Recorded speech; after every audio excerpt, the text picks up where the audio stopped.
नमस्ते बच्चों, कैसे आप लोग। मुझे पूरा विश्वास है कि आप लोग स्वस्थ होंगे और मस्त होंगे। आइए आज हम लोग बात करेंगे अपने पुराने ही टॉपिक क्षेत्रफल और आयतन पर। और क्षेत्रफल और आयतन का यह टॉपिक जो होगा वो टॉपिक बहुत ही मजेदार होने वाला है। और इस टॉपिक में हम लोग देखेंगे क्षेत्रफल और आयतन से मिलते जुलते कुछ ऐसे महत्वपूर्ण प्रश्न जो आपके टॉपिक में आने वाला है, आपके एग्जाम में आने वाला है। और ये डे 3 का टॉपिक होगा। डे 3 के हम लोग टॉपिक में आज ये समझेंगे क्षेत्रफल और आयतन के कुछ महत्वपूर्ण बचे हुए प्रश्नों को। देखिए, इसमें हम लोग प्रश्न शुरू करेंगे 28 से, क्योंकि आप लोगों को डे 1 का वीडियो में 7 प्रश्न और क्षेत्रफल आयतन का कंटेंट्स आपको मिला हुआ है। सेकेंड वीडियो में आप लोगों को प्रश्न नंबर 8 से लेकर के प्रश्न नंबर 27 तक आपको कंटेंट्स मिला हुआ है। और यहाँ पे हम लोग बात करेंगे क्वेश्चन नंबर 28 से, और ये आप लोग का आखिरी वीडियो होगा क्षेत्रफल और आयतन का। इसके बाद हम लोग नया टॉपिक समझेंगे, सीखेंगे। ठीक है, तो देखिए इस टॉपिक में जो क्वेश्चन नंबर 28 लिया गया वो क्वेश्चन क्या कह रहा है। क्वेश्चन कह रहा है कि दिए गए आकृति का परिमाप ज्ञात कीजिए। आकृति आपके पास ऐसी है, बर्फी है, खा मत जाइएगा, प्रश्न को समझिएगा। बर्फी है, देखिए क्या कर रहा है, कर आकृति का परिमाप ज्ञात कीजिए। तो किसी भी आकृति का परिमाप को समझने के लिए सिंपल तरीका क्या है, यही सिंपल तरीका है कि उसके टोटल बाउंड्री का जो लेंथ होता है उसको आप जोड़ लेंगे, आपको परिमाप मिल जाएगा। यानी कि इस आकृति का परिमाप चाहिए तो हम लोग लिखेंगे परिमाप बराबर, परिमाप को हम लोग परिमिति भी कहते हैं और इंग्लिश में पेरीमीटर भी कहते हैं। इस सभी को जोड़िए। 5 कितना बार है, 4 बार है, तो 5 को अगर 4 बार आप ऐड करेंगे तो ये हो जाएगा 20, और सब मीटर में है तो ये मीटर में हो जाएगा। और अगर कोई कहेगा कि स्क्वायर है तो भैया ये स्क्वायर नहीं है, मतलब कि वर्ग नहीं है, ये रोम्बस है। आइए हम लोग देखते हैं प्रश्न नंबर 29। इसमें कह रहा है निम्नांकित त्रिभुज का परिमाप ज्ञात कीजिए। इस दिए गए त्रिभुज का परिमाप निकालना है जिसमें यह भुजा जो है 3 सेंटीमीटर है, ये वाला भुजा 2 सेंटीमीटर है और इस भुजा का लंबाई 1.5 सेंटीमीटर है। तो हम लोग लिखेंगे यहाँ पे परिमाप बराबर में 3 प्लस में 2 प्लस 1.5 और 3 और 2 5 होगा। 5 में आप 1.5 को जोड़ेंगे तो 6.5 सेंटीमीटर हो जाएगा, क्योंकि यहाँ पर सभी साइड का लेंथ सेंटीमीटर में दिया हुआ है। इसके बाद हम लोग बात करते हैं प्रश्न नंबर 30 का। इसमें कह रहा है संलग्न आकृति का क्षेत्रफल क्या होगा। ये आकृति आपके सामने है, इसका क्षेत्रफल निकालना है। तो सबसे पहले देखिए इस आकृति को समझते हैं। ये साइड दिया है 1 सेंटीमीटर, ये 5 का मतलब है यहाँ से लेकर के यहाँ तक 5 सेंटीमीटर है। इस 5 सेंटीमीटर का मतलब है यहाँ से लेकर के यहाँ तक, और इस 1 सेंटीमीटर का मतलब है यहाँ से यहाँ तक। आपको निकालना है इस आकृति का, इस फिगर का क्षेत्रफल। कैसे निकालेंगे, सबसे पहले हम लोग इस फिगर को बांटेंगे ए, बी और सी में। जैसे कि ये हो गया ए, ये हो गया बी और ये हो जाएगा आपका सी। क्या क्या करेंगे आप, ए का अलग क्षेत्रफल निकालिए, बी का अलग निकालेंगे और सी का अलग निकालेंगे, और तीनों क्षेत्रफल को जोड़ेंगे तो इस पूरे आकृति का क्षेत्रफल आ जाएगा। तो हम लोग लिख दे रहे हैं केवल क्षेत्रफल बराबर में पहले ए का क्षेत्रफल, फिर बी का क्षेत्रफल, फिर सी का। ए का क्षेत्रफल निकालेंगे तो ये सभी फिगर जो है लगभग आयत के जैसा है। अब इस फिगर का निकालेंगे तो लंबाई मल्टीप्लाई चौड़ाई होना चाहिए। ये आ गया 1 और यहाँ से यहाँ तक दिया 5, तो ये देख रहे हैं 1 दिया है, यानी कि यहाँ से ये 1 जो वाला इस पूरे 5 से माइनस करेंगे तो यहाँ से लेकर के इस पॉइंट से लेकर के इस पॉइंट तक आ जाएगा 4, तो इसका हो जाएगा 4 गुणे 1। प्लस बी का निकालेंगे तो यहाँ से यहाँ तक पूरा 5 है, ये 1 माइनस हो जाएगा तो हो जाएगा 4 गुणे 1 हो जाएगा ये भी। और अगर आप सी का निकालेंगे तो इधर से भी 1 आएगा, इधर से भी 1 आएगा, तो ये जाएगा 1 इंटू में 1, तो ये आएगा 4 प्लस में 4 और 1 इंटू 1 आएगा 1, तो 4 4 8 1 9 सेंटीमीटर स्क्वायर। क्योंकि ये क्षेत्रफल है तो यहाँ पर स्क्वायर लगेगा, तो इस आकृति का क्षेत्रफल आ जाएगा 9। इसके बाद हम लोग बात करते हैं प्रश्न नंबर 31 का। इसमें भी कह रहा है कि संलग्न आकृति का क्षेत्रफल क्या होगा। क्षेत्रफल पूछ रहा है इस आकृति का, निकालेंगे हम लोग। तो इसको आकृति को हम 2 भाग में ऑलरेडी बांट चुके हैं। ये हो गया आकृति ए और ये हो जाएगा बी। ए का हम लोग एरिया अलग निकालेंगे, बी का एरिया अलग निकालेंगे। एरिया का मतलब क्षेत्रफल, और दोनों का आप जोड़ देंगे तो पूरे आकृति का क्षेत्रफल आपको मिल जाएगा। हम लोग लिखेंगे यहाँ पे क्षेत्रफल बराबर पहले ए का क्षेत्रफल जोड़ेंगे फिर बी का।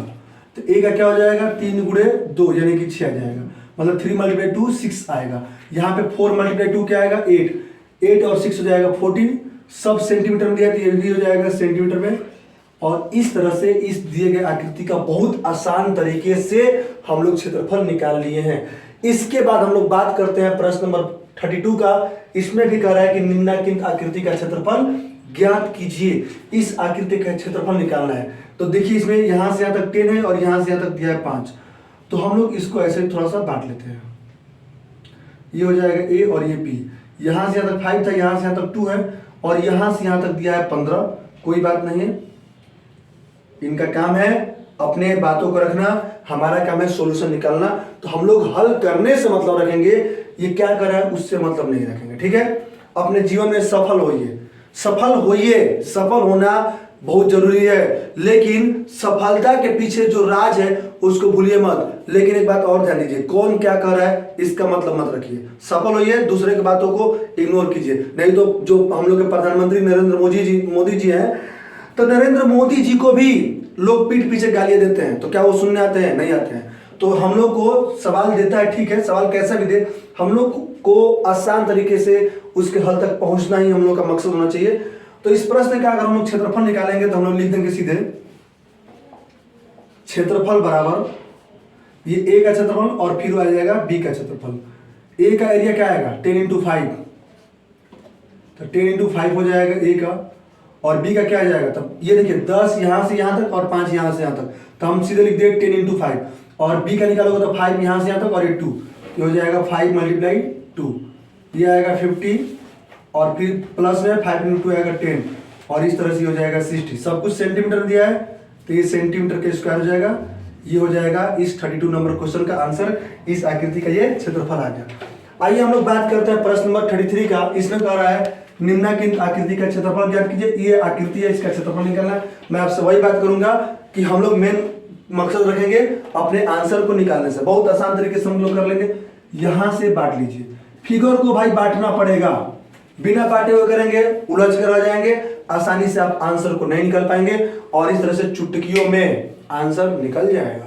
देखिए हम लोग लिखेंगे यहां पर क्षेत्रफल बराबर, और इसमें भी पहले ए का फिर बी का निकाल के ऐड कर देंगे, पूरे फिगर का एरिया आ जाएगा। ए का निकालेंगे, ए क्या है रेक्टेंगल टाइप का है, आयत जैसा है, तो 15 × 10 कर दीजिए, ये हो गया ए का निकल गया।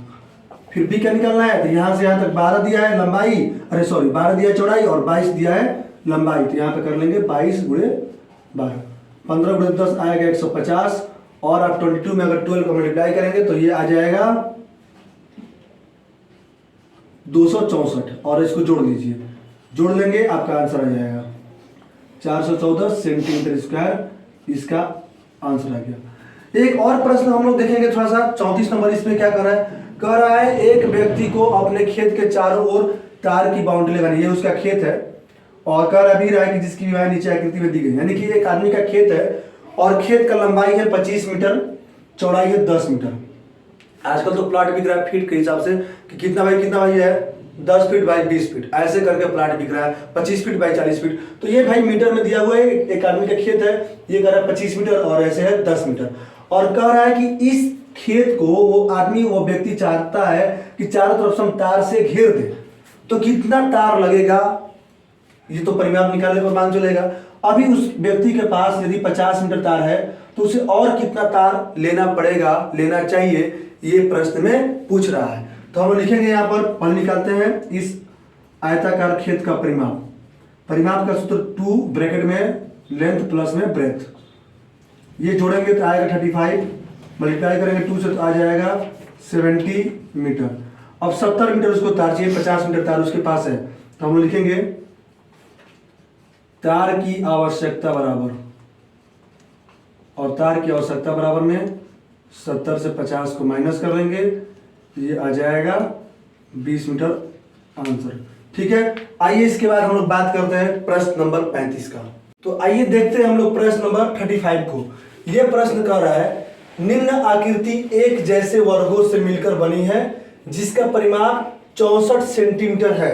ये एक आकृति है और ये सभी एक बराबर वर्गों से मिलकर बनी हुई है और पूरे आकृति का परिमाप 64 सेंटीमीटर है। यदि 3 छायांकित वर्ग हटा दिए जाए, ये जैसे 1, 2 और 3 वर्ग ऐसे हैं जिसको छायांकित किया गया है, आप लोग देख भी सकते हैं, इसको अगर हटा दिया जाए तो आकृति का परिमाप तथा क्षेत्रफल क्रमशः कितना होगा। तो देखिए इसको हम लोग कैसे करेंगे। ये पूरे आकृति का परिमाप दिया है 64, इसका गिन लीजिए कि बाउंड्री कितना है। ये 1, ये 2, 3, 4, 5, 6, 7, 8, 9, 10, 11, 12, 13, 14, 15, 16 इसका बाउंड्री है। तो हम लोग पहले इसका भुजा निकालेंगे और भुजा बराबर में हो जाएगा इसका परिमाप 64 बटन पूरा साइड 16 है और ये 4 से डिवाइड हो जाएगा तो 4 सेंटीमीटर इसका आ गया भुजा। अब अगर इस तीनों को हटा दिया जाए तो इसका बाउंड्री देखिए कितना हो जाएगा। 1, ये 2, ये 3, ऐसे 4, 5, 6, 7, 8, 9, ये 10, 11, 12, 13, 14, 15, अभी भी 16 ही होगा। तो हम लिखेंगे शेष आकृति का परिमाप बराबर, और परिमाप निकालेंगे हम लोग, लेकिन ये सभी आकृति का सभी साइड बराबर है क्योंकि ये वर्ग जैसी आकृतियां हैं।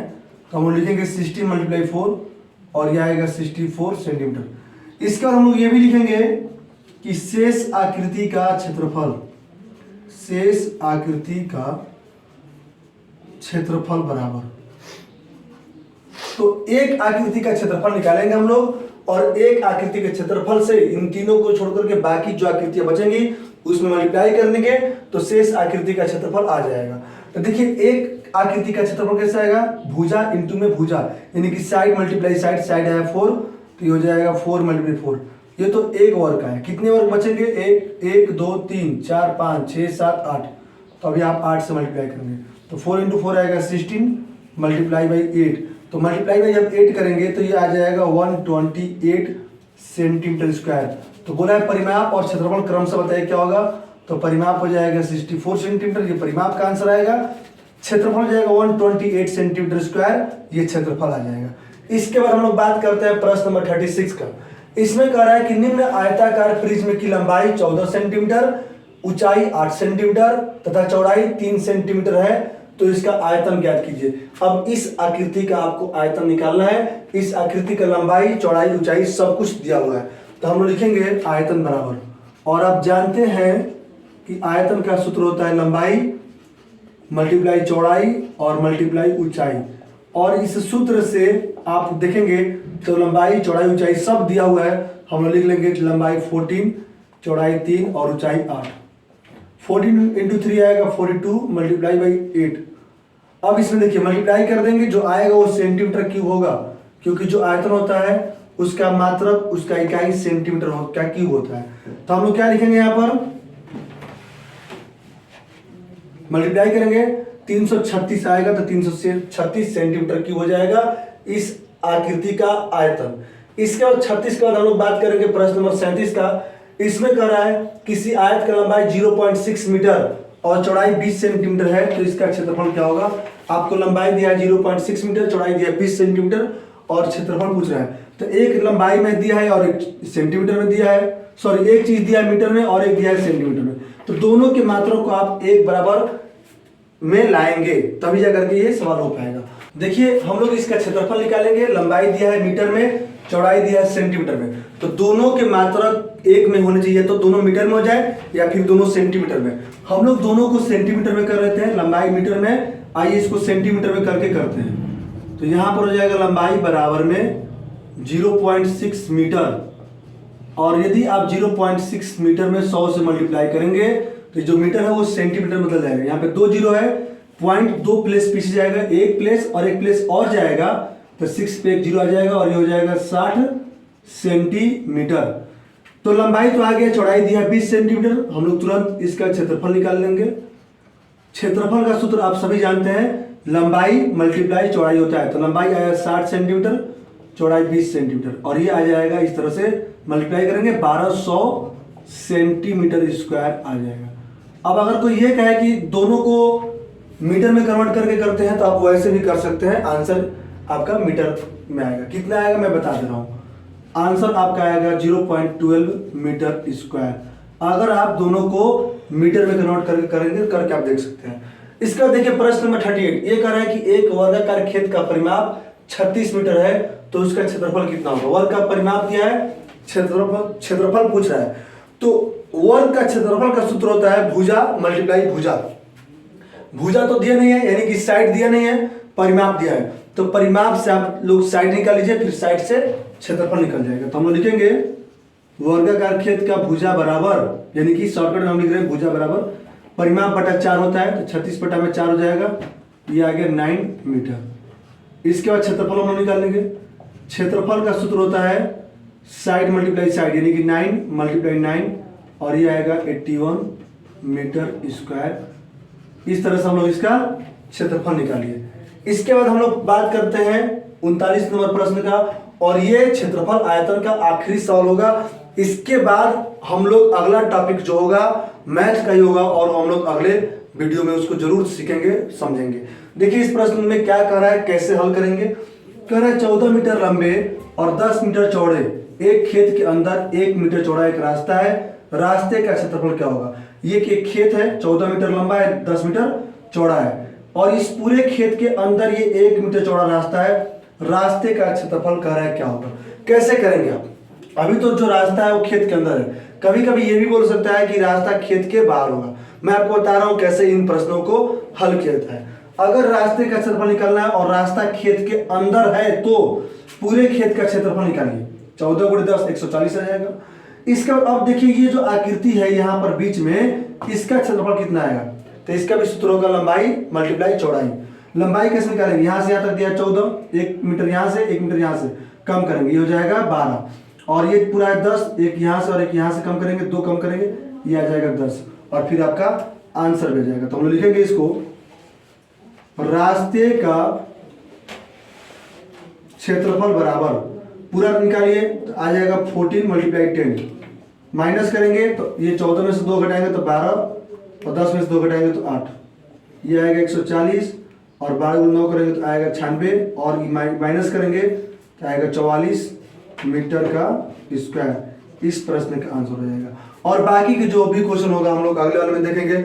मैं आपसे यही कहूंगा बच्चों कि समय बहुत कम बच गया है, मैं आपके लिए मेहनत कर रहा हूं, आप भी अपने आप के लिए मेहनत कर रहे होंगे, और उस मेहनत को अच्छे से कर दीजिए ताकि हमारा और आपका मेहनत सफल हो जाए और आप लोग नवोदय विद्यालय में सफल हो जाए, पास हो जाए। इन्हीं शब्दों के साथ मैं अपने आप को धन्यवाद देना चाहूंगा, और आपको भी धन्यवाद दूंगा कि आप लोग मुझे सपोर्ट कर रहे हैं और मेरे इस पढ़ाई को आप लोग पसंद कर रहे हैं, लाइक कर रहे हैं। धन्यवाद।